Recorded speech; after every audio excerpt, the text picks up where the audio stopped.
Hi dear, வணக்கம். Welcome to Sai சமையல். So இன்றைக்கி நம்ம வீடியோவில் பீன்ஸ் பொரியல் இது வரைக்கும் இந்த மாதிரி செஞ்சுருக்க மாட்டீங்க. ஸோ இது ரொம்பவே டேஸ்ட்டாக இருக்கும். இது எப்படி பண்ணலாம் அப்படிங்கிறத பார்க்கலாம். ஸோ வாங்க வீடியோக்குள்ளே போகலாம்.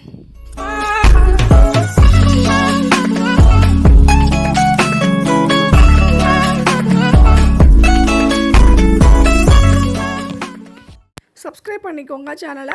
பக்கத்தில் உள்ள பெல் பட்டனில் ஆளுங்கிற ஆப்ஷனை கிளிக் பண்ணிக்கோங்க.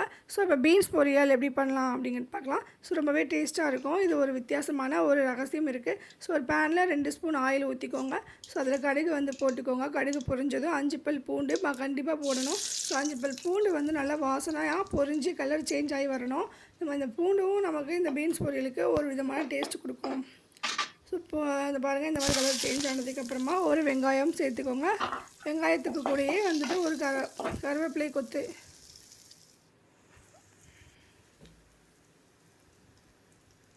அதையும் சேர்த்துக்கோங்க. ஸோ நல்லா வதக்கிட்டு ஆனியன் கொஞ்சம் லைட்டாக கலர் மாறிக்கிட்டோம்.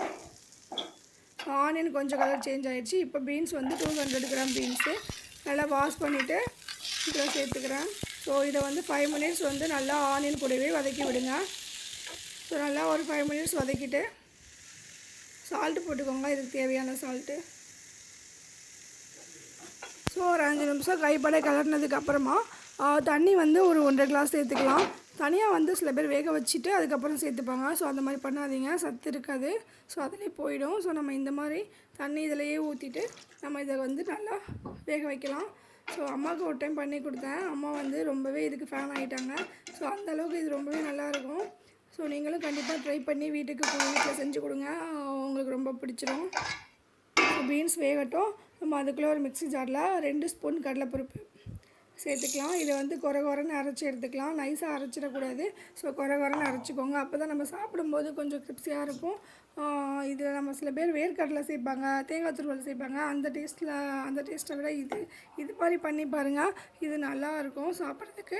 நம்ம பீன்ஸ் வாங்கினாலே இந்த மாதிரி தான் செஞ்சு சாப்பிட்ணும் அப்படின்னு தோணும். வீட்டில் இருக்கிறவங்களுக்கு பண்ணி கொடுங்க, அவங்களுக்கும் ரொம்பவே பிடிச்சிரும்.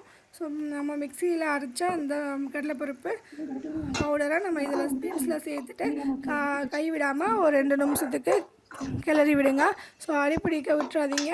பக்கத்துலேயே இருந்துட்டு கொஞ்சம் கைப்பட கிளறி விடுங்க. ஸோ நம்மளோட பீன்ஸ் பொரியல் ரொம்பவே சூப்பராக ரெடி ஆகிடுச்சு.